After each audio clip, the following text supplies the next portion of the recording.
Do you feel Freemasons have preserved some of the esoteric practice of Egypt and Kemet?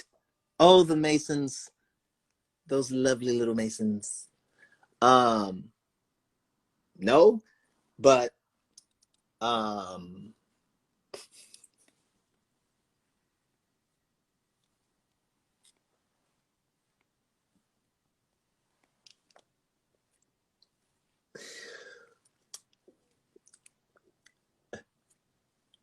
no, I don't. As I sit here and think about it, no. If you actually are privy to some of what goes on in Masonry and Freemasonry, different lodges do different things. There's different practices, so to speak. It all revolves around masonry and architecture for sure. Um, and to understand that, this, when they talk about secrets, the secrets that they're talking about is how to build pyramids, right? Versus, oh, there's a secret energy in these rocks and we only know how to get it out with these special handshakes.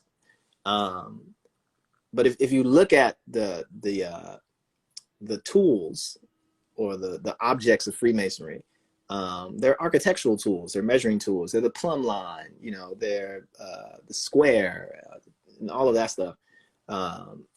And it's the secrets, because Masonry used to just be for Masons. It was a guild or brotherhood or whatever you want to call it, of folks who actually were Masons in the sense that they actually worked stone, right? They actually took stone and built things with stone and understood how to lay bricks and, the different mortars or the different mixtures, how to build those machines, right? Though to create those things to get the stone from one place to another.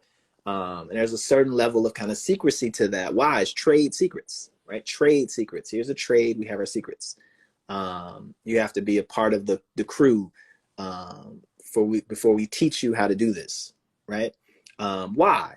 To make sure that you only work for me, that you don't go work for the competition, because there was competition. Like, who's going to build these pyramids? Like, Ahmed and Sons, and like, oh, yo, but there's also got Bilal and kids, and then you also got these dudes, and everybody has their particular secret, whether it be speed or strength or what have you. So it wasn't the same group of people building the pyramids. That would be impossible, right? So you probably had different companies, if you want to call them that, different groups, different guilds, different brotherhoods, who had different sets of skills, right? Who really knew how to craft and work, who knew how to build those kind of internal chambers, right? And so it wouldn't collapse and kill everybody once you went in there, even though they weren't meant for living people, right? You probably had some temples or whatever, but the pyramids themselves were burial chambers, right? So that part of the secret is actually the secret of the trade. Now, when you fast forward to what we mostly know about Freemasonry, which is British, right? The Freemasonry that we know today and that we have this either understanding, relationship to, misunderstanding, mystique about, is British Freemasonry, right? The British lodges, maybe some of the French lodges, like the Nine Sisters and stuff like that.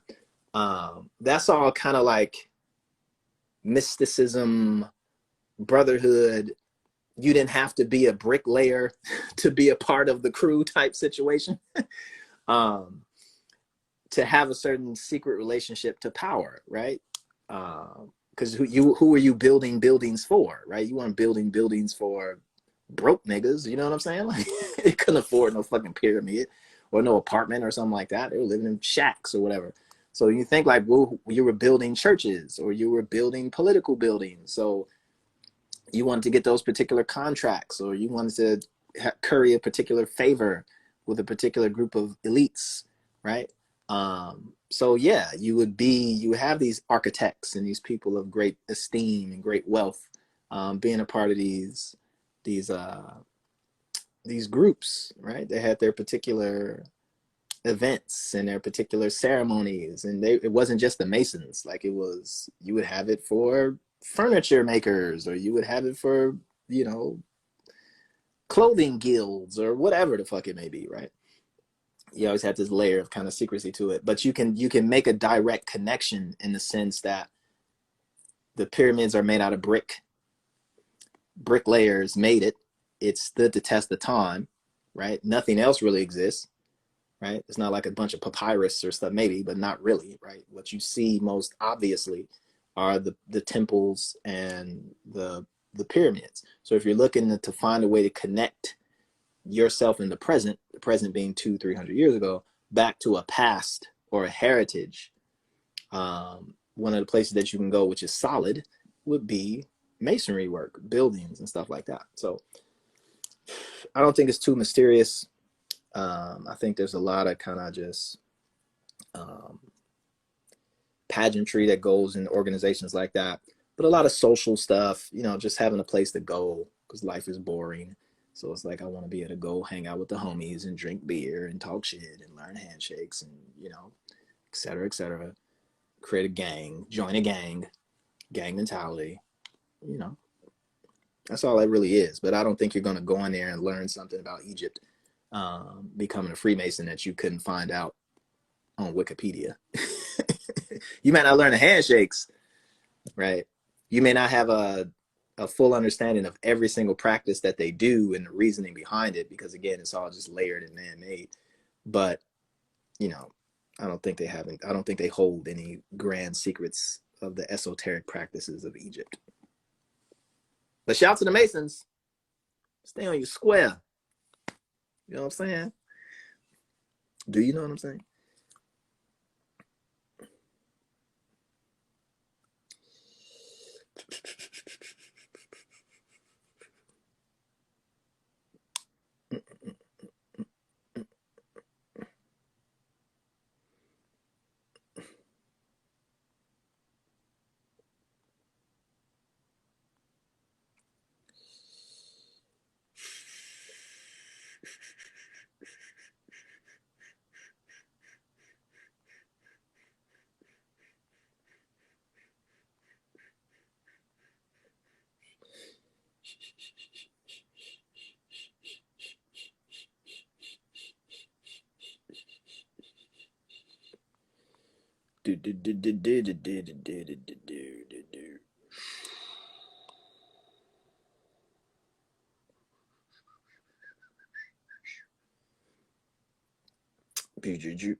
Homie said, what's your favorite miracle in the Quran that is proven by science? You know, you know what? I'll do that. I'll do that. What's your favorite miracle in the Quran that's proven by science? So if you have a very clear understanding of the Quran, which I feel that I do, is that one of the things that the Quran does is it tells you to ponder the basics as miracle. So it tells you that the sun setting and the sun rising is a miracle, right? Just because science can explain it, it's not on par with, say, splitting the Red Sea, right? Like Moses making the sea, which I do not believe, right? But that's considered to be a miracle, right? The same thing as the night journey, right? Which isn't in the Quran, but people equate the night journey to being a miracle, like Muhammad getting on a golden horse with wings and flying to Jerusalem, right? I don't believe that happened. It's not in the Quran, but people say that that's a miracle, attribute it to the Quran, and then it becomes weird. Well, if you look at the quote unquote miracles that are in the Quran that don't come from somewhere else, right? So virgin birth, for example, right? Immaculate conception, right? Et cetera, which come from outside of the Quran. But if you look at like what the Quran itself has generated on its own, it tells you to look at miracle as just the basic things of life, which science can explain, right? And it's not about science explaining it or not. It's something that we can all witness, right? Without it having to be some type of secret or hyper charismatic thing that's only revelation revealed to you at your time of greatest need, right? I think that's one of the beauties of the Quran. I don't agree with everything that's in the Quran, but who am I? But the one thing that I, again, having a clear understanding of what the Quran's intentions and points are, is to get you to look at normal life as being a miraculous event to draw you closer to a creative force, right? Just because science explains it, that doesn't mean that science created it. And when I'm talking about science, I mean last 200 years of institutional, well, last 150 years of analysis of the world around us and how it works. Just because it can analyze how it works, that doesn't mean that it created it, because it didn't. So is there a creative force outside of just the human institution that we call science? Absolutely. Are miracles all about fantastic supernatural events that defy explanation? I don't think so.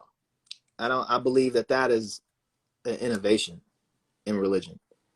I think true religion does not try to defy the laws of nature. It gets you to look at the existing laws of nature as a miracle within themselves, which if you look at it like that, they fucking are, right? Like breathing air and drinking water, is there a scientific explanation for it which makes sense? Is it the most optimal process? No. But is it fantastic when you think about it? The compared to other things? Absolutely. Water is ridiculous, right? That the water on our planet came from outer space water, fucking ridiculous, right? Is it miraculous? Absolutely, right? Is it more miraculous than Prophet Muhammad, peace be upon him, getting on a golden horse?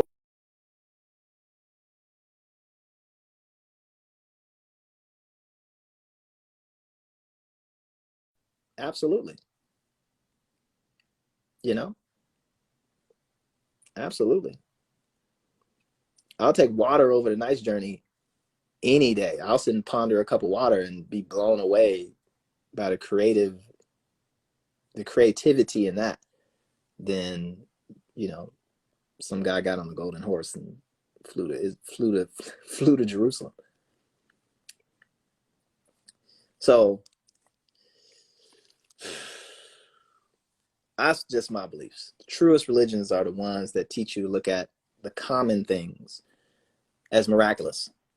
And in that, keeps you from fucking people over. You know what I'm saying? Like it teaches you to look at your fellow human being with a different sense of empathy and appreciation, right? And brotherhood, because they're miracles. That's the point, right? Like, ain't that the goal, right? To have a commune of progressive, forward thinking, helpful, when you turn around and you see someone, it's not fucking anger in their eyes and they're not trying to fucking kill you. So if I can get you to see the most basic thing in the world as a infinitesimally valuable um, event or object, then ponder a mountain, right? Then hopefully you'll look at a unbelievably complex structure as the human body and give it a level of appreciation above and beyond anything else, right? So I think there's also, that's one of the, I don't think this comes from the Quran though. I think it comes from people's interpretation of the Quran, and they're kind of messing with the Quran, because you have that one idea, but then it'll be balanced out, but fuck this planet. Like, fuck that body. You're going to lose it anyway. Like, throw your shit away. Like, I believe that shit is innovation because it's incompatible. It's incompatible with the deeper message, the more global message. Like, why would you say ponder this miracle, but then turn around and say fuck your body? Like, this shit don't mean nothing. Like, this life doesn't mean anything, right? So yeah, you can go fucking kill all those people because life don't mean shit. It's the next life that means something. That's the one. The next one looks like, but this one ain't shit. You ain't shit but clay and some bullshit like that I just kind of put together on the side. And it's like, why? Like, why would that? it just betrays some of the kind of and that's some of the internal conflict that I think occurs within all of the religious books. But then people are hesitant to judge the Quran in the same way that they look at the Bible and all of its inconsistencies, or even things like, other religious texts, which definitely have inconsistencies in them. But if it's supposedly the Quran is supposed to be this seamless, singular unit, incapable of being tampered with, which I think is nonsense. And I think it proves itself out to be the case when you see those kind of like fundamental inconsistencies, right?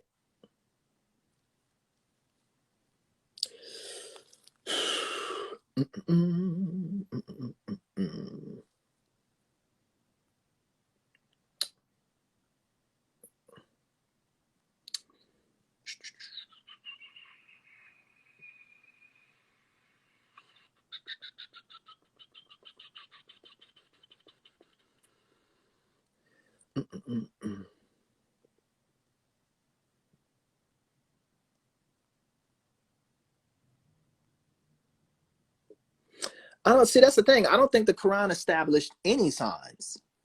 Like, I don't even know, when people read the Quran, it makes me think like, well, what do you mean? Like, they establish what signs, right? Like sunsets, mountains. Like, how is that reinforcing like signs? Like that doesn't, to me, that doesn't qualify. To me, that feels like someone doing an interpretive kind of hermeneutical study and analysis of the Quran and then projecting it onto certain things. But it's like, that doesn't make any it doesn't make any sense.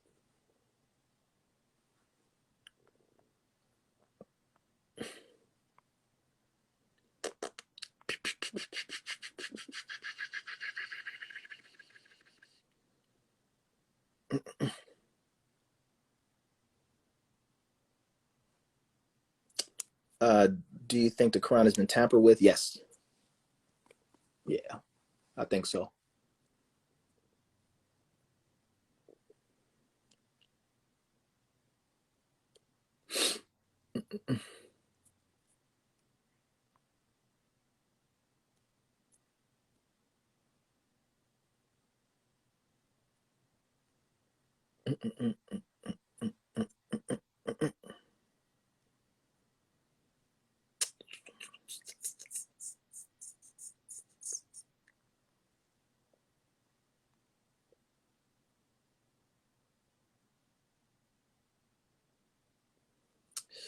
The sign of the embryo, nah.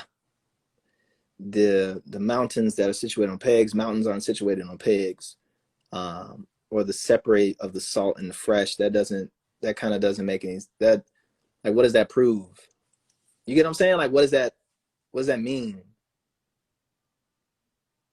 There's other things in water, right? Beyond just salt or its freshness, right? Like, what about all the bacteria in that shit? Like, if you drink, whether it's salty or fresh, you drink the wrong water, you're gonna die. Right? Water just isn't this pure substance. I don't think it ever has been. Um, so there's something to that just is like, really? I don't know. But again, you're pondering water, right? As a mayor, like I said, water is one of the most miraculous substances ever, right? We wouldn't exist without it, et cetera, et cetera, et cetera. As proof of an appreciation for a thing that you did not create, that gives you a certain level of value and substance. It actually gives you your existence. So you have an appreciation for all things, right? It's a very materialistic religion in that sense, right? So if you can appreciate, if it's asking you to ponder water, then there's other religions which don't believe in any type of God that tell you to ponder trees, right? That tell you to ponder rocks, not just ponder, praise them, right? To appreciate all of these things, that all these things have a value, right? And that you are not superior. Because are you superior to water? Are you? No. If we weren't here, water would still exist. If water wasn't here, we wouldn't fucking be here. That's the test. Like, if I wasn't here, would this still be here? Like, yes. But if this wasn't here, would I still be here? No. That thing is superior to you. Right? So what does that mean? Probably don't mean shit, right? But if that's the case, then why are we talking about it in the Quran? It has to mean something.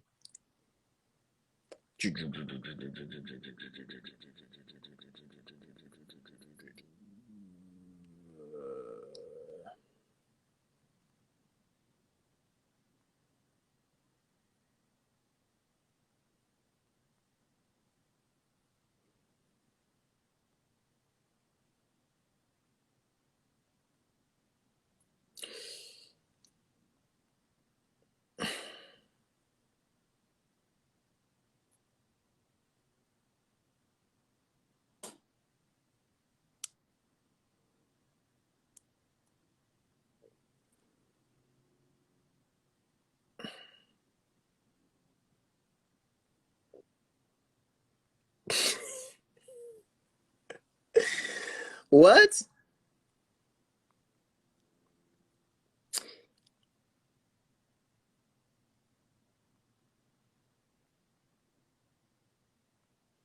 Oh, I see what you're saying. So salt and water, there's a separation point where science explains, but it's proven that the Quran's text written 1400 years ago has to have merits. Nobody has scientific sources and all that.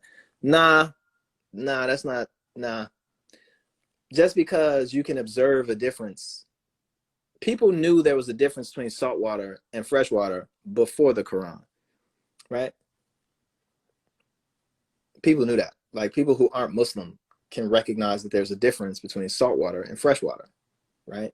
You don't, the Quran coming in and stating that, you know, 125,000 years before the first examples of the Homo sapiens as we know it were around, doesn't validate or put the Quran above anything for that particular piece. If you're going to rest the validity of the Quran on it stating that there's a separation between fresh water and salt water, and therefore that gives it a supernatural or a authority above and beyond anything else, nah. Like, nah.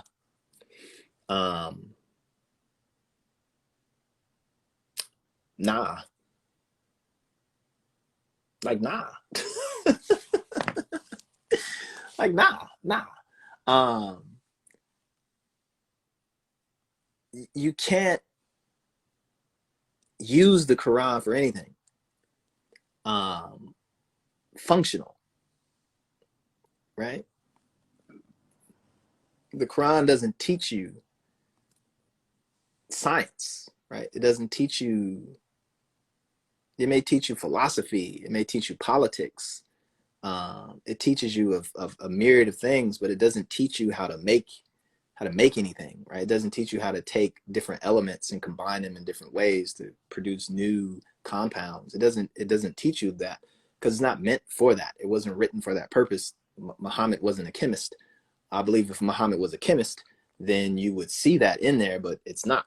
So I think to try and use the Quran as a science textbook or anything above and beyond just a piece of religious text and religious documentation with certain aspects of political and historical relations, I think to use it anything above and beyond that is foolish. They're not science books. They're not meant to be science books. The drive to make them science books occurs when science comes on the scene and starts whooping ass. So science steps into the scene about 120 years ago and starts fucking up shit.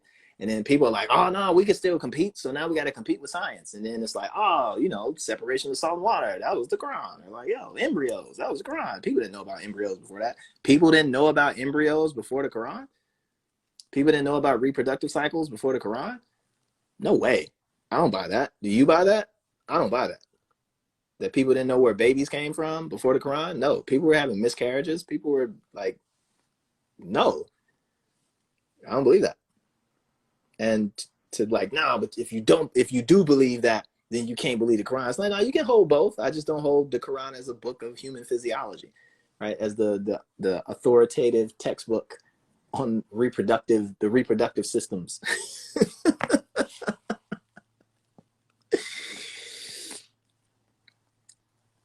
Who wouldn't know all these things as he was a desert person? That's not true.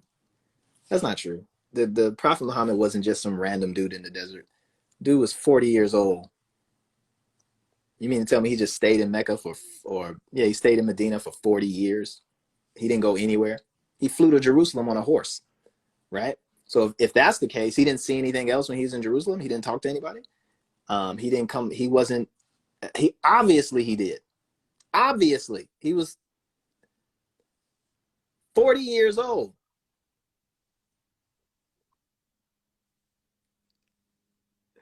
Right? He didn't meet nobody until the Quran came down. So he didn't talk to any sailors. He didn't talk to any traders. He didn't talk to people from other religions. He didn't talk to philosophers. He didn't talk to crazy people. He just didn't come into contact. He was just isolated. And then when he was 40, he started to have seizures. And then he got this revelation of this holy book. And then it took him 23 years to get the whole thing. Come on now. He talked to some people. He knew some things above and beyond just because he was in the desert. He didn't know shit. Like, that's not true.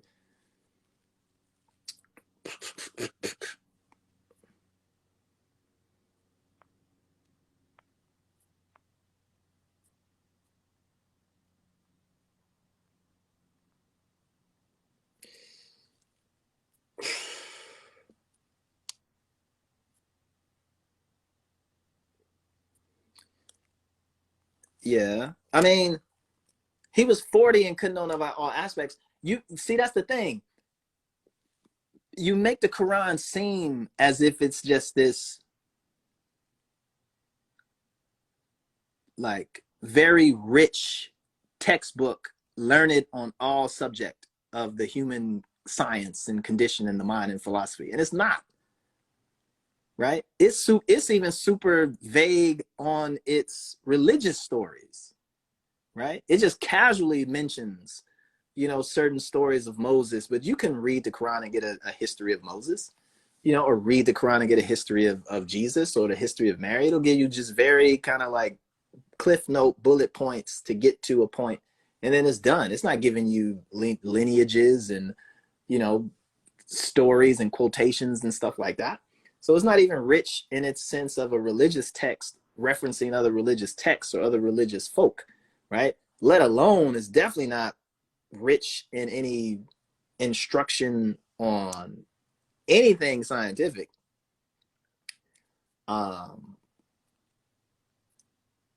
So it's like, yeah, it's like, so yeah, maybe he didn't know all of that stuff, but guess what? It's not in the Quran either. So even if he didn't know it, it just proves it even more. Because like, that means if he did know it, then it would be in the Quran. Okay. Well, he didn't know it, right? And it's not in the Quran. Now it'd be different if all that was in the Quran. Like it was just this authoritative, crazy, deep, rich text on all these subjects. And then you said, yo, he was a straight go herder. He didn't know nothing. He didn't leave anywhere. He never traveled. He didn't do nothing, right? And then he just kind of over 20, even his 20 years, he just reveals this amazing, treatise on all these different art and science and math and history and da da da. But that's not what the Quran is.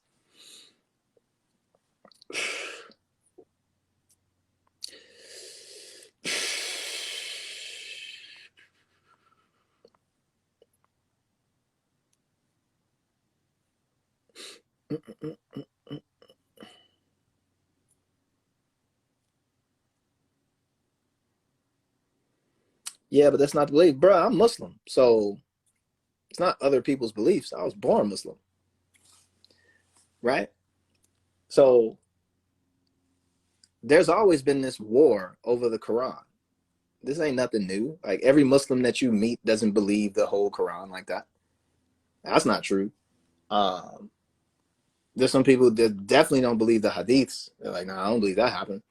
But they still identify and follow the deen because they find things in the deen that make sense to them, right? And you don't need to have the whole deen make sense to you to follow it because you're following particular pieces that are relevant to your life. There's people who can't even read the Quran, like at all, right? There's Hafiz who recite the Quran and have no idea what it's saying, but they know about heart.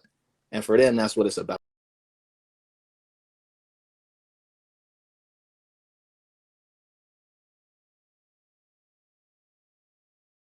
I'm of the ilk. Now, I need to know what this means. And there's certain things when you start to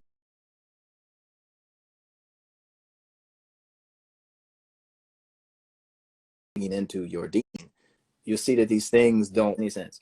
So your imam tells you all of this stuff in Juma, and he's mixing hadith with kind of folktale, with some history, with some ahistorical things, his personal opinion, and then he'll cap it by reciting an ayat from the Quran as if that's supposed to verify everything that he just said. I've been in Juma where the imam gave a whole history on Andalusia, and it's like, okay,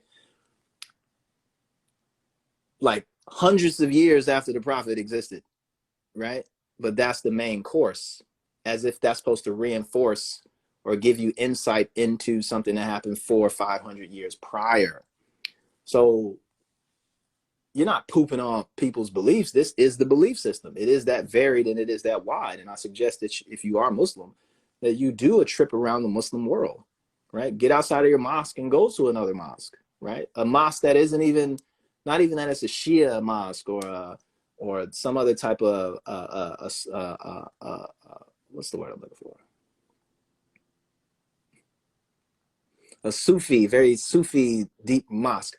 Just go to a mosque where they're Palestinian versus, Emirati, or go to a mosque that's Pakistani versus Bangladeshi. Go to a mosque that's Indian versus a mosque that's Chinese. They're going to be talking about different things, right? There's going to be different motivations and different drives and different understandings and different interpretations. And these are mosques that are just different people practicing the faith, right? Go to a mosque that's Nigerian versus a mosque that's full of white people, right? Go to a mosque that is not Serbian, but like Eastern European, right? Like a Chechen mosque, right? You're going to see there's going to be different interpretations and different ways that people do things. I've been in a mosque in Turkey where the imam straight up said, the blue mosque, he straight up said, he's like, look, now I know this is like a tourist trap for some of you, and we're there for Juma, and he's like, look, we're going to do some things in this prayer that you don't do, but this is the way that we do it. And we're going to keep fucking doing it. Okay. Because we're older than the Kingdom of Saudi Arabia. Okay. Just so we know, like, this mosque is older than the Kingdom of Saudi Arabia. So whatever the kingdom you're learning in the Kingdom of Saudi Arabia and your mosque there is going to be different, right? Because our mosque is much older, right? Not the mosque in Medina, but just in general, right? Like you go into a modern mosque today and they're doing a certain practice. It's like, yeah, here in Turkey, you know, we've been doing this for 700 years, and we do this at the end of prayer. So you ain't got to do it, but don't think that we're doing something heretical. Like, we've been doing this for a very long time. You know, if that makes any sense. So it's having a deeper, richer understanding of all of the layers and complexities and expanse of your deen, and then how people look at the Quran. Some people look at the Quran as just this infallible text, which cannot, to you, if that's the case, you shouldn't even read it because it's just that holy. It's not even meant for human eyes, right? You can't even touch it, right? It has to be spoken to you. And there's other people who will, you know, like, what's going on? Which section, brother? Like, okay, right? It's very functional, it's very real and material to them, and it's something that they're in conversation with. It's not something that they're in subjugation to. You were never told to be in subjugation to the Quran. You were told to be in subjugation to Allah, not the Quran. Okay, you're not meant to worship the Quran. You're never mentioned to pray to the Quran. You treat it with respect, right? But you don't die for it. You die for Allah, right? You don't die for the Quran. So some people hold it in conversation and in analysis to get a deeper, better, a more refined understanding of their religion. And other people, they swallow it wholesale because that's how they were raised. I wasn't raised like that. There you go.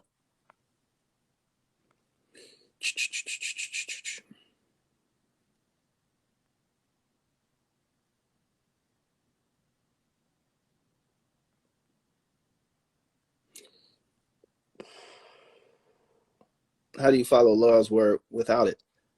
Man, there's Muslims who can't read the Quran, bro. Are they not Muslim? How do they follow Allah's? Because it's in society, right?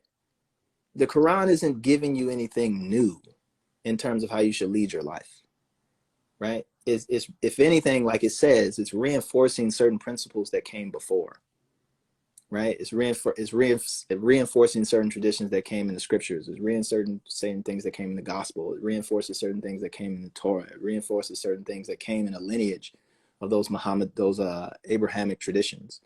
And that's what, if you choose to follow those traditions, then it's already set up for you, right?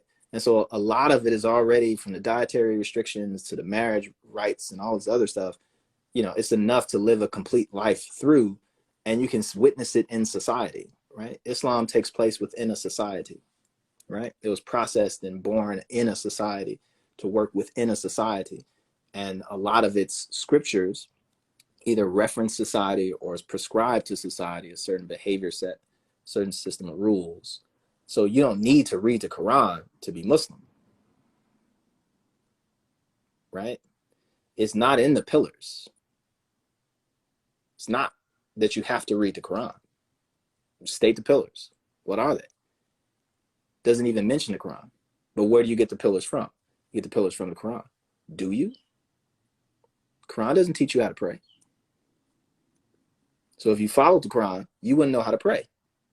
So you have to get it somewhere else, right? You have to get the teachings from society. You have to fall in line with kind of the common understanding and the common practice, which isn't in the Quran, which the Quran has influenced, right? But the Quran doesn't give you detailed step by step how to pray. It tells you to do what? To follow the Prophet. And when you follow the Prophet, guess what happens? There's all these different interpretations that fit this particular group for this particular period of time, for this particular purpose, combating this particular set of handicaps and aversions. It's not seamless. It changes. Right? Right?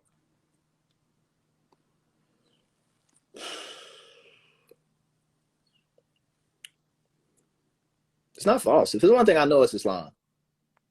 There's one thing I know, it is Islam. You show me where it says that teaches you how to pray in the Quran. Show me where it says pray 5 times a day in the Quran.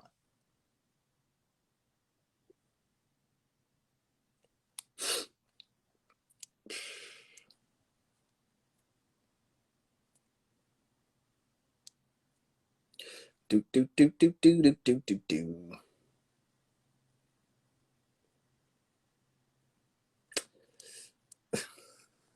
Okay then. So if you're saying follow the word of God to be Muslim, but to be Muslim means to pray 5 times a day, and then you go look to how to pray in the Quran and it's not there, then what?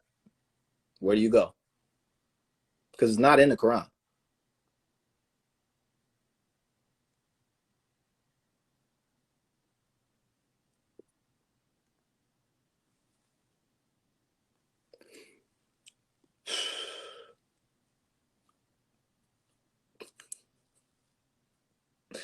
Yeah, you got to go to hadiths.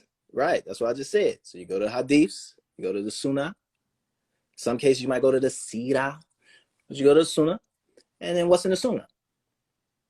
Right? Somewhat of an agreement. But it's like, no, you put your hands here. No, we put our hands here. Who's we? Why is there a difference? Why is there separation? No, we don't do Rafa Yadeen. We do. Well, if you don't do every part, then your prayer doesn't count. What do you mean if I don't do every part? So I'm missing a part, hence why you go to Turkey. Hey, here's a part that we do in our prayer that you don't do in your prayer, but we do ours. And just to reinforce, this mosque is older than every mosque you've ever been in. So we have a certain authority, and what we're doing just doesn't come out of nowhere. But does that mean if I do that piece, or if I stick around for that piece of the prayer that they do in Turkey, that I'm doing something wrong, that my prayer is not going to be accepted? Like, no, you're just in this particular society, which has a certain format to their prayer, which just isn't in yours. Does that make you not Muslim? Does it make them not Muslim?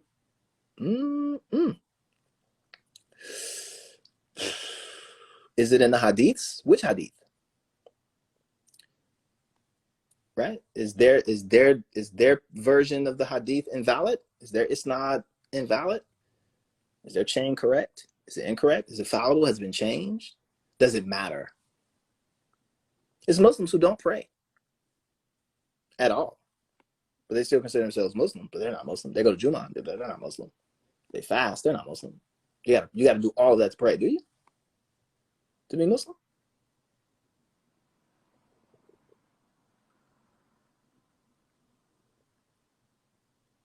Did Jesus pray 5 times a day? Did Mary pray 5 times a day? Did the prophets pray in the same? No, it's different prayers for different folks, but Jesus is like one of the tops. Most of the prophets didn't do that. So should we follow them? Does that make me bad? Does it make them bad?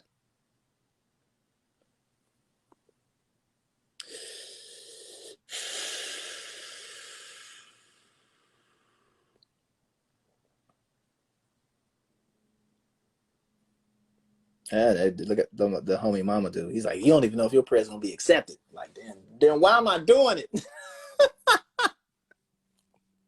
Then I'm gonna just save up all of my prayers to do one super prayer, just to make sure. Like, I'm gonna just do my super prayer and then I'm gonna be set for life, right? Like Christians, they do the super prayer, right?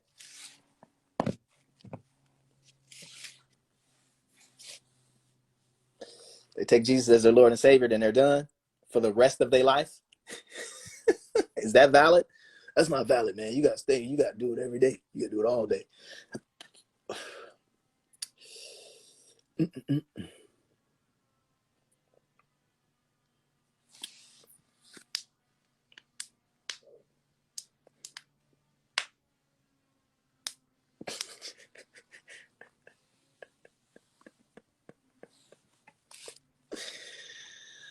And Islam has super prayers. If Taraweeh's not the super prayer, I don't know what is. Super prayer. People doing 100 rakat salats. Like, you're wilding right now. I just gotta get close. You finna get tired is what you finna get to. Yeah, your knees and your back finna be on fire when you leave out. He said, but I ain't gonna be on fire in the afterlife. I ain't gonna be like you. I'd rather have my knees on fire than have my whole soul on fire.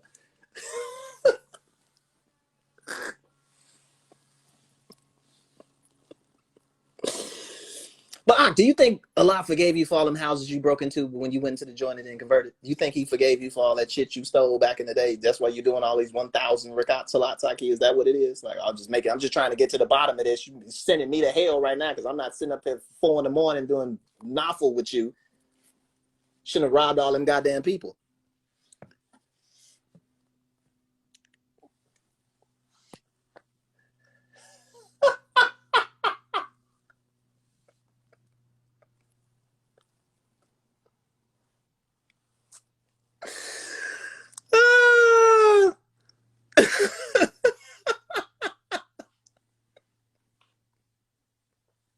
I wasn't no thief in my former life, Aki. I wasn't. I did a few things, but I went out here hustling and thugging on niggas, trying to get me to do 1,000 rakats with you tonight. You out of your mind.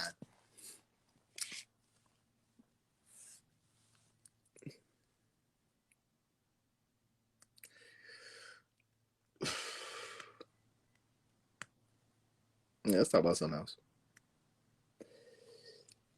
You know who I'm talking to. You know who I'm talking to. You and that being super righteous because you didn't rob the old ladies and shit. And try to make me feel bad because I didn't wash my arm up to my elbow doing wudu, but your ass got 6 bodies.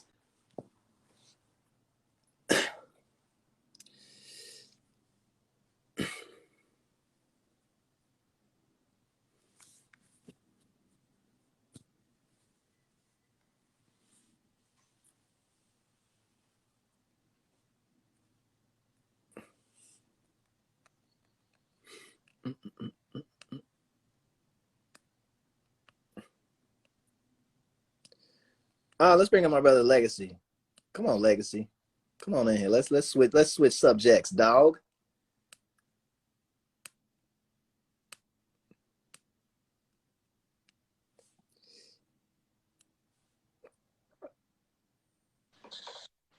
What's up, Mr. What's up, brother? What's happening?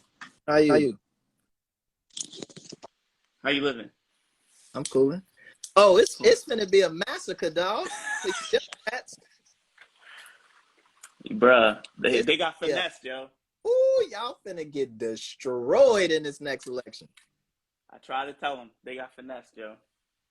Man, y'all finna get destroyed. Yeah, it's essentially, I say it like this, right? Because I knew it's like a tied game. You know, we at the goal line.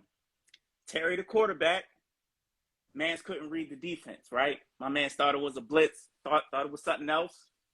So, you know, most black people who were saying like, yo, this ain't your man's, knew what was going to happen. So we thought, you know, he was going to throw an interception and we might go to overtime. So, you know, we might have the lieutenant governor, the AG, it might be tight in the house and whatever. This man threw an interception and them boys ran it back for a pick 6. We lost all them joints. And the misread of the defense was he kept saying Glenn Youngkin was Trump. And I knew that wasn't going to really fly because most cats that didn't rock with Trump was from the aesthetics of Trump, right? Right. They was like, oh, that dude's crazy, or he's doing it too much. Now I'm embarrassed to be racist, right? Like you taking it all the way to the other side, right? And so I knew never Trumpers who not only were going to vote for Youngkin was knocking doors for this dude, and I was like, it's finna be a wrap. Yeah, it was never Trump, not never the Republican Party. Yes. You know? And one thing I do know, because I grew up in Maryland, so it flips like every year. So, you know, conservative like the back of your hand. And whenever somebody switches to vote for someone outside the party at the national level, at the state level, they double down on the home team. Oh, yeah. They like, oh, now I need somebody to watch your. Yeah, just for their bets. Just to leverage their bets, right? Exactly. Right. And I used to be independent, so I used to do that sometimes. Like I might be like, all right, I don't trust you though. So I want somebody who can be like, whatever, you know. So I was like, that's automatic. And then what really got Terry messed up, Terry thought he thought he could get them white women, like Republicans, to vote for him, who went from Trump to Biden. And so I don't know if you've heard Silk Sonic's new song, Smoking Out the Window. I don't know if you heard that joint. But he was out there smoking out the window saying, how could you do this to me? But he found out them votes was for them Republicans, man. And so so basically white Republican women went 50% for Biden, 49% for Trump. But for Youngkin, they went 57% for him and only 43% for McCullough. And so he started isolating his base, throwing off stuff that just Black people were really passionate about. Like, yo, can you at least say you're going to take a look at ending qualified immunity? Can you say you at least would look at the joint? He was like, nah, because he was in there. It's like at the club, right? He came in with Black people, you know what I mean? And he saw the white women at the bar, and he'd be like, I'll be right back. Went over there. He said, I'll be right back. But he was at the bar like, yeah, you know, I see you when you're happy with your boy Trump, but you know, Terry ain't gonna do you like that, y'all. I mean, like, I heard you trying to, I ain't trying to end qualified immunity, girl. No, I ain't on to fund the police, girl. I'm trying to fund the police. You dig what I'm saying? So you know what I mean? Why don't you come back to you know what I mean? Come back and be good to Terry. You know what I mean? I'm gonna see you on November, right? Oh, Terry, I'm gonna think about you. Yeah, you gonna be Terry. You gonna be thinking about Terry. And then he looked over his shoulder, and the Black people was like, yeah, I got something for you. Yeah. So November 2nd came out. Terry was in the club. He saw the white women come in at the bar, all on Glenn Youngkin. He was like, oh, goddamn. Then he tried to look at it and be like, baby, I didn't mean it. It was like, nah, I got something. And so that's essentially what happened. And then he just started doing some goofy stuff. Like there was, I don't know if you know, there was this big casino. Cats was trying to bring to Richmond, and some cats was like, a casino? Nah, fam, I ain't feeling that joint. And so, but then so the Democratic Party was like, yo, we not gonna endorse the casino because our people ain't really feeling it like that. But here come Terry, you know, like Suge Knight at the Source Awards. He was all in the video. Y'all see talking about, yeah, I want you the first person to roll the dice, man. I'm gonna be. And Cass just was like, yo, can you not, fam? You already jumped in front of two Black women we actually were excited about. Now you was out here acting goofy for the white women in the club. And it's like, can you just not? And the joint just didn't work. Y'all be doing too much, man, on the demo side, man. Y'all be doing way too much. They be doing too much. Yeah, No. yeah. It's just be doing y'all. That's yo. If my memory doesn't deserve me, I remember one young man running. Yeah. For office. Yeah, but no, the reason I'm saying that is because like right now, the state Democratic Party of Virginia is like firing pretty much everybody. Because the person who was running it, like some of the younger people like me and the younger candidates like me were like, yo, you know, this ain't gonna work right. Then it just was this petty stuff, right?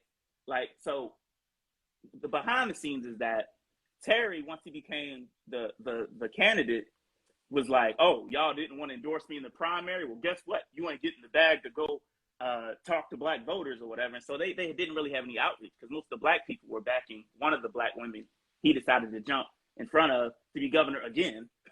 Right. And so, but then he started doing some petty stuff and like didn't even utilize them, didn't even call most of the Black organizers. So like my red flag started going off when most of like one of the most active non-elected Black people I know weren't doing anything. And I was like, yo, what's going on? It was like, we never got a call. Wait, so how much of the Black vote came out? The Black vote. So the Black vote was okay. I mean, it was cool. It was certainly under the presidential turnout, which is kind of normal. But again, like you would think there would be more energy behind it. But again, this wasn't really lost on the Black vote. I think they could have certainly turned out more, especially, and they didn't really have a game in rural areas either. And I mean, he pretty much ran like a John Kerry campaign, right? I called him Kerry McCullough because he pretty much just was like, well, I'm like, just like Kerry was like, I'm not Bush. It's like, yeah, that's why I'm not voting for Bush. What are you going to do? I'm gonna not be Bush. And it's like, but fam, what are you gonna do? And so it pretty much Everything that Bush did, none of that. right. So you're not gonna breathe, brother? Like, nah, I'm gonna hold my breath because Bush did it. So even if the black vote had came out, you think he still would have lost? I mean, the dude, man, I think he lost by about 90,000 votes. So I mean, I think he got washed in rural areas. There were some places that were closer that sometimes flipped, and I think Youngkin was able to stay closer to him. So Terry didn't really have blowout portions. Like he had some, like Richmond, went like 80-20, something like that. But like Alexandria was closer than he needed to be. Like Loudoun was closer than he needed to be. Like Prince Edward County ended up like losing when other people had won. And then like who he doubled down his bet on, it was like, nah, man, I was in the club with these white women. They finna come over to Terry. You know what I mean? I'm up here dancing at the, and they did not. And so he thought he was in a race with Donald Trump versus Joe Biden too, but it really was like Marco Rubio versus Joe Manchin was really the situation was. So what do you see the climate being over the next like forward and things? I think that if you look at Virginia as litmus for what's gonna happen, we 2 years away from sir. The presidential. Y'all gonna lose, man. Yeah, man. Listen. Y'all know my passport right now. No.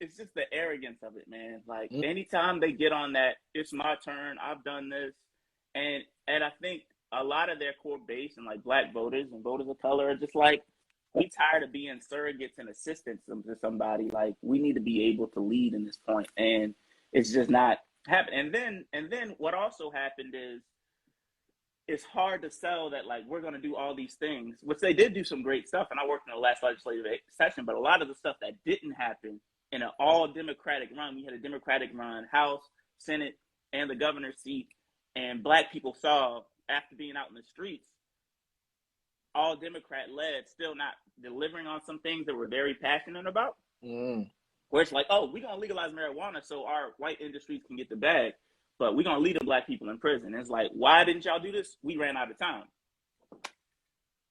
You ran out of time. We had two. We had this General Assembly session, a special session, and then another session. And you ran out of time? Oh, it's like that? I got something. So I think some of the frustration at the federal level, then like Joe Biden, just like after the Afghanistan joint, after like people were like having to dwindle down the infrastructure joint and the Build Back Better and all these other type of things, him still playing around with people student debt, Cash were kind of like, the last time y'all had everything, you know what I mean? Like it didn't really come out for me like that. And then Terry, he didn't run on the good things that had happened, right? He ran on, like, his theme song was that Mark Morrison song, like, Return of the Mac or whatever. Return of the Mac.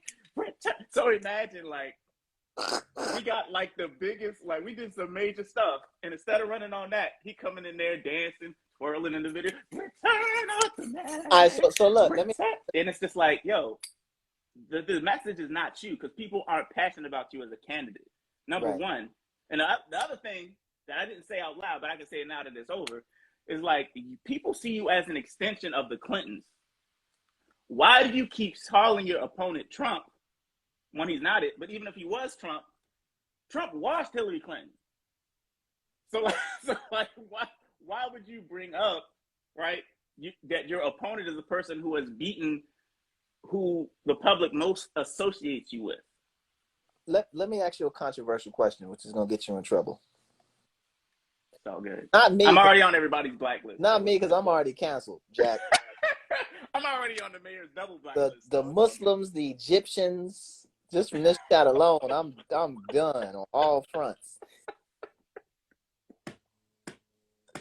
Shop.lupefiasco.com. Make sure to lupefiasco.com/shows. We got the food. I got my cool shirt in the mail the other week. So. We got Seattle on the 17th, San Francisco on the 18th.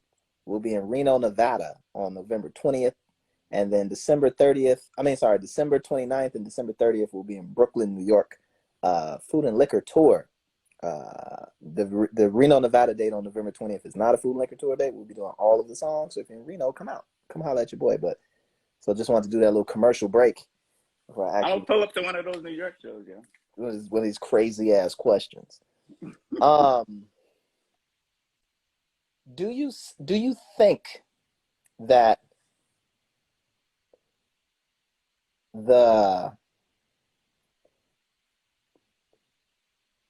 I'm gonna just make some statements that I believe to be objective fact, and then I'm gonna ask you a question based off this Okay. point.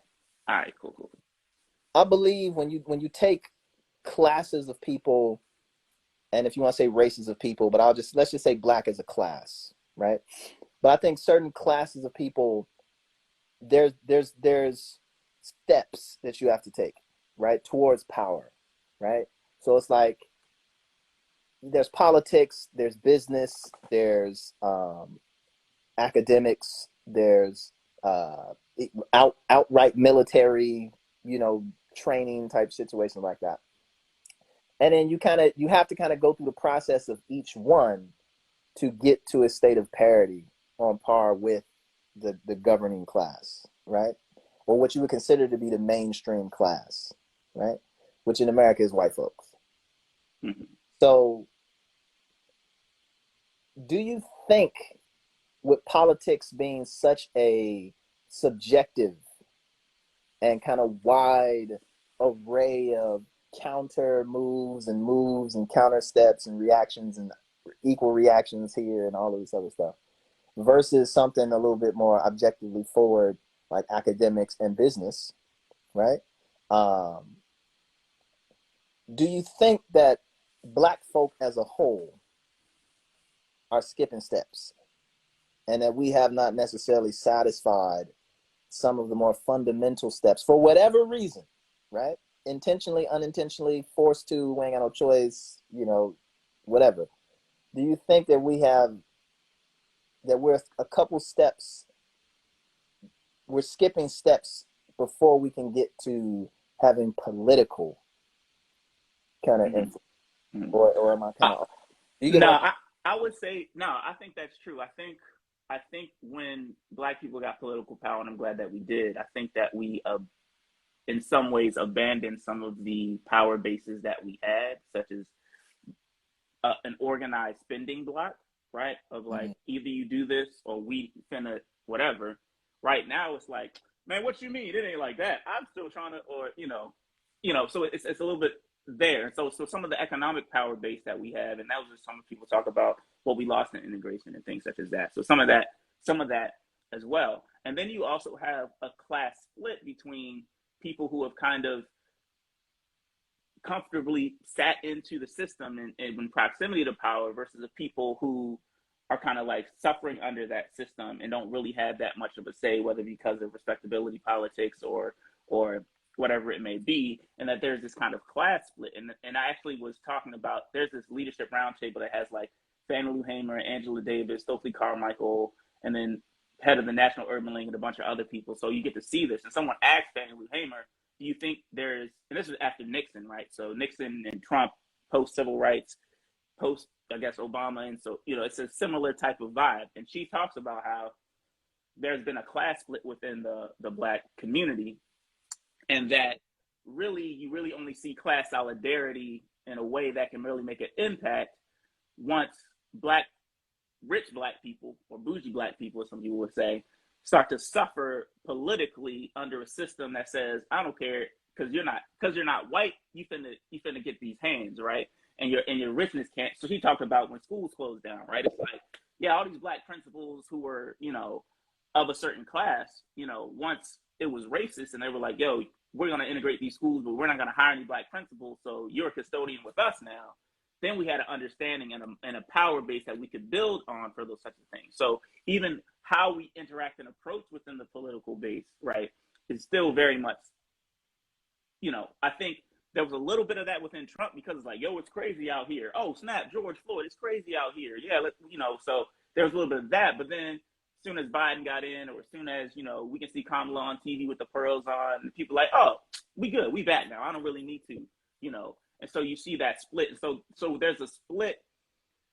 There's a split base even within political power, and then within economic power, and then also who has the skills, because people like to talk about Booker T and all that stuff. But when you look at your Booker T's and your Maggie Walkers, it came from people that had the skill sets to build and to do these things and to get these contracts. And so I was talking to somebody yesterday who was talking about the way contracts are given out in the city. And they're saying, when you look at the people who have the skills to actually build things and not just come in and be an electrician, be a plumber, things like that, there's a wide break in Black people who have the skill set to do everything from point A to point B. And so you can think about taking trades out of school and things such as that. And so as Kwame Ture talks about in Black Power and the Politics of Liberation, that the first thing you do before you can join any coalition, he talks about this in chapter 4 in the list of coalition, is that you have to approach with some type of strong, independent power base in order to influence any other type of power base. And so if we're spending most of our money making other people's power base richer, right, then that weakens our ability to do that. And then when you have the billionaires that we do make operating under a different mentality when they get into proximity of power, then it's just kind of like, okay, it doesn't matter what the color of the person is if I'm spending in this type of person, but their political mindset is not a politic of liberation, but they've adopted some type of politic of exploitation, then what really is the use of Black power if people have forsaken that politic of liberation? Or if we're taking the power base of, I'm gonna make sure before I make another Jeff Bezos or another Elon Musk, I'm gonna make another Black, whatever, So that's what I think terror is. And so I think people get scared when they see a Trump, and people get scared when they see what happened in Virginia. But then when cats go into community and talk about how do we build power base without exploiting our own people, then you start to see a split on that. And so then it's like, dang, well, if we can't get it together, you know what I mean? If we can't agree that we want economic development without exploiting somebody else, like, where do we go from here, right? Which is the question King asks in 68. Where do we go from here, chaos or community? And he talks about, the white liberal, and he talks about a lot of different things, but he also talks about this profit motive, and that we are more, that racism, we have a coalition around the prejudice of racism, but we lack a coalition around the economic exploitation of racism. Right? And so we can get, so he says, like, racism is both prejudice and economic exploitation. And people have a rally around, F the prejudice, but we don't have an agreement around the economic exploitation because we do not agree around what is the outworking of capitalism in our communities. And so that's where I think we're at.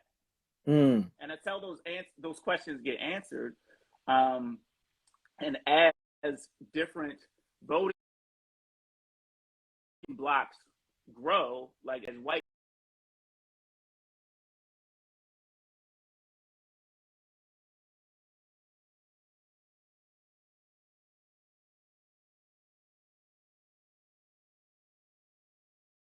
America continues to show up as Democrat when it's like nice, right? So as those voting blocks, and those other demographics come into a way that can shift the political power base, not enough of us isolated to really flip and impact that system. And I think cats are feeling that a little bit. So I got like 2 follow-ups. Yeah. Well, actually 3. One is about the timing, how long it should take for a power base to be built, right? And I mean, I have my ideas, but more interested in what you think. Then it becomes, who do you think who's responsible for this kind of lack of coalition in these kind of different areas, right? Who's doing the work of undoing the work, Mm-hmm. right?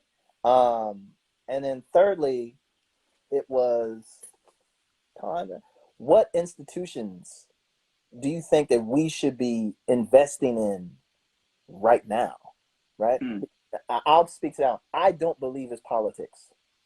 I don't believe that the Black experience is mature in that capacity. And when I say the Black experience, again, I'm talking about not the class, the fuddy-duddies versus I'm talking about the unified experience Mm-hmm. isn't mature in the sense that because we lack, because of some of the reasons that you said, right? But I don't think it's politics, right? Like it's starting to kind of show that it's like, nah, not yet. Like it does. One thing about part is, yes, we can participate, right, and be catered to participate, but is our participation bearing the fruits that we would want to see? That maybe not, I don't know. But beyond participation in terms of ownership, what does that look like? So the timing, who's fucking it up for us right now, and names, please, and then and then if it isn't, maybe it is in politics. Maybe it's a lack of investment. I don't know. I'm willing to hear what you think, right? What is the institution, the power base, so to speak, that we should be invested in right now? Yeah, I mean, I think this is a common disagreement in how is power actually built, right? When you look at white people who have a power base, how did they really build that power base, right? So there were the capitalists, there were your Whitney Youngs, your National Urban League that say, oh, it's about jobs, it's about getting our opportunities, getting our economic independence. Then you have Dr. King, who's there with your A. Philip Randolphs and your Whitney Youngs at the March on Washington for jobs and freedom. But then as he looks at how funds are allocated to build power bases, white people having stuff in their houses and how they were subsidized by the government, right? When he looks about land and farming and how that was subsidized by the government and black people were kept out of this, he's saying in that same quote about racism and economic exploitation is that people fail to recognize, and they still think in this Puritan ideology that capitalism and hard work is how people got their power base. But that's not how they got their power base. They got large subsidies and reallocation of wealth as a foundation on which their hard work and all that other type of stuff was able to do. But what happens when your hard work or someone who works twice as hard never gets that allocation? And so you have jobs, but you don't have freedom or you don't have those types of things. And so I think from then, and really the split of the Vietnam War, right? It was that. Whitney Young's like, no, we need to be in these political spaces and we need to keep having these jobs and all these other types of things. And Dr. King is like, these people want you to vote so you can give them power. But what is the power that they're returning to you, right? Which I think is the influence of Stokely Carmichael on Dr. King. And it also has to be a combination of that, right? And so I think the voices we should be leaning into was really the voices of Brother Stokely Carmichael, who kind of sat on that, and also his influence from Fannie Lou Hamer, who very much like I think of her interaction between Adam Clayton Powell when she's like, we want to have a voting block within to have representation within the party. They send out Adam Clayton Powell. And she says, how many bales of cotton have you picked sharecropping? And he says, oh, 0. And then she's like, you don't understand. You over there, so you don't understand. And so it is about building, like what is fueling and having funds to build up what we want to see within our communities, but also understanding surviving and thriving. So some of those things, jobs, all the things about surviving. But when you want to talk about thriving and being competitive, right, in a capitalist system, because that's the reality of what it is, which requires exploitation and destruction and competition, you will not be able to compete until you have people who can allocate, and this is at the city council level, this is at the state level, this is at the federal level, to allocate the difference between what has been created because the people who have the highest power base had a job market that was created exclusively for them, had a housing market that was created exclusively for them, had a land distribution that was created exclusively for them, and we're living in the aftermath of that. So if we don't get any type of reparations, if we don't get our type of things at that level, and you can research the last movement of Dr. King about Resurrection City, was a combination of getting those things. What do we need at the allocation level in order to level up the independent power bases we still have intact? And also, how do we help people understand who are able to move up, not to buy into the economic exploitation of capitalism, where then you are just exploiting Black people, you know, to get higher, right? But really, if something goes down and another insurrection pops off, or cats get crazy, or some offices get swept, you're gonna be like the Black principal coming back to us and being like, "Dang, ain't it hard being Black?" And it's like, so I think it's a combination of those things. But there's been a lack of there are lures to each of it. Those who want to see the allocation have a temptation to forsake the economic power building that's happening within their communities, right? Right, and say, "Oh, well, y'all capitalists or y'all whatever." It's like, yo, we need jobs, we need skills.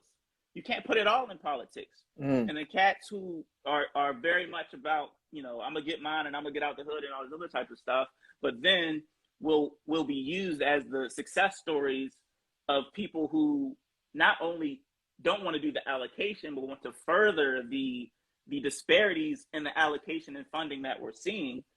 And so but this has always been a divide. And so you it's not until you, and that's what I think the Black Panther Party, why it was targeted so much and why it doesn't get as much credit as it should get, is that it really sat on the nexus of a lot of those issues of how do we build power and still understand the system we're living under, but understand that there are allocation issues around that as well. And so that's the tension that I see, but it's a tension that's been here for a minute. But at what point, and until people are really starting to look differently about how do we,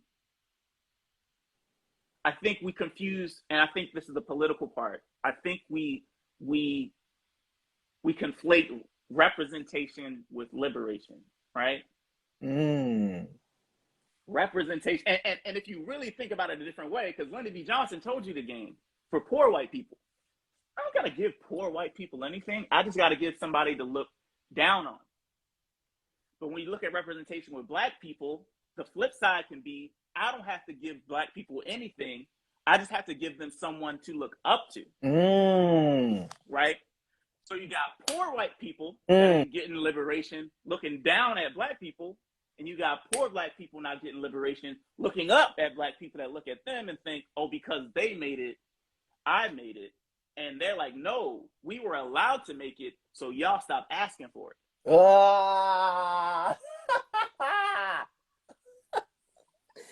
That's cold.